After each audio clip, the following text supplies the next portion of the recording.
All right, good evening, everyone. My name is Patrick, and I'll be moderating the panel on crowdsourcing risk assessments tomorrow morning at 11. And what I'd like to do now is give a quick overview of crowdsourcing, as well as some examples and some of the tensions and opportunities that lie in this space. Now, crowdsourcing, in a way, is not a new thing. It's just another form of outsourcing, albeit to undefined, generally sort of large number of people through an open call. And I'll bet you probably didn't know that you could use crowdsourcing to look for ET. And in fact, that's what SETI did, NASA did.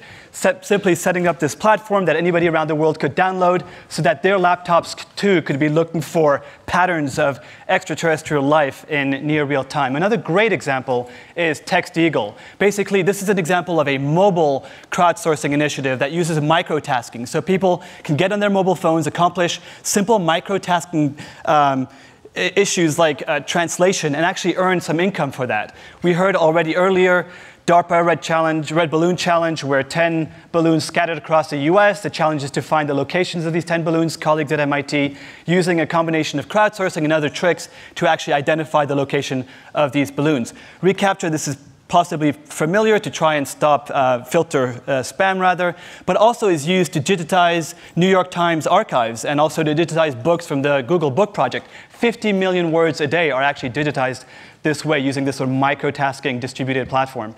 Ushahidi is another platform that is often used to crowdsource crisis information, and recently was used by a team at the Fletcher School to provide near real-time crisis mapping support to basically create a live map of Haiti for the disaster response operations. And the way that they did this is actually combed this vast ecosystem of information, looking for events, looking for alerts and incidents that were actionable, that were mappable, and also very much urgent. And one of the things that they also did, where crowdsourcing comes in, is they were in touch with the search and rescue operations in Port-au-Prince, and the latter would send them location descriptions for GPS coordinate support. Usually these locations had reports of individuals trapped, and they needed immediate GPS coordinates to go and save these individuals. This was one example of Un Bon Prix near Napoleon Hotel. The team couldn't find it, so they put it on Twitter. A couple hours later, a complete stranger on Twitter actually finds a former employee who had worked in Un Bon Prix, and basically are able to then get the GPS coordinates for that. Another thing that they did, this is actually a map of all the volunteers who translated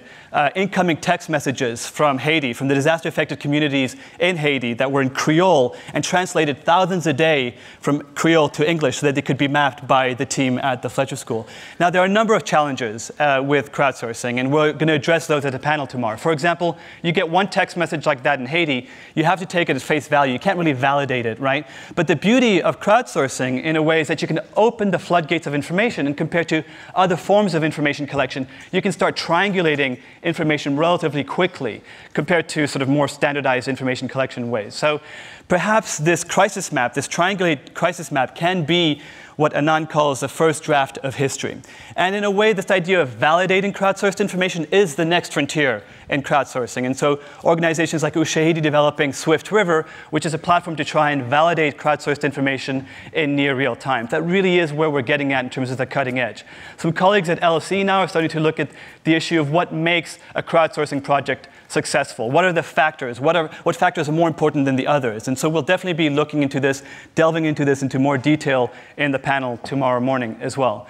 And of course, there are a number of obvious and not so obvious pros and cons that we'll take time to look into. I assure you the three panelists are basically mavericks. So this is the maverick panel of the conference. And we'll be really pushing back and acknowledging the hype and cutting through that and leaving plenty of time for conversation. For me personally, the tension between risk assessment and crowdsourcing, the fact that risk assessment is a population-based metric, meaning that you need population-based figures for the denominator, which is particularly hard to get when you're talking about a few hours or days even after a disaster. But it's hard regardless of whether you're crowdsourcing or not. Another thing we'll touch upon is some crazy ideas, like the fact that 3 billion hours are spent every week playing computer games. Can we take these micro tasks of crowdsourcing crisis information and embed them in these massive multiplayer games, just like using the SETI approach, where you do distributed cognition or distributed processing in order to basically process these tasks as quickly as possible. So I invite you all to join us tomorrow morning. Like I said, it's going to be a very lively conversation. The panelists are only 3, 10 minutes each, so we'll actually have an hour to have an open conversation. So please bring your hard and difficult questions, and look forward to seeing you tomorrow morning. Thank you very much.